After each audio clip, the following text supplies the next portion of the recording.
Hi, it's Romeo from Tax Accounting Adelaide. I am showing you how to invite your advisor into your Xero software.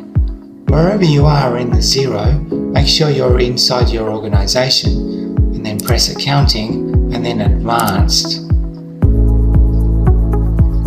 Then scroll to the bottom and press Looking for Organisation Settings, and then you'll find the second tile on the left is Users. Invite a user and add their name. And then once that's in, invite them into the right things. So I tend to invite my accountant into everything. So click everything, put him as admin, expenses admin, payroll, you want them to administrate that. And of course you want them to be advisor, and also click these as well.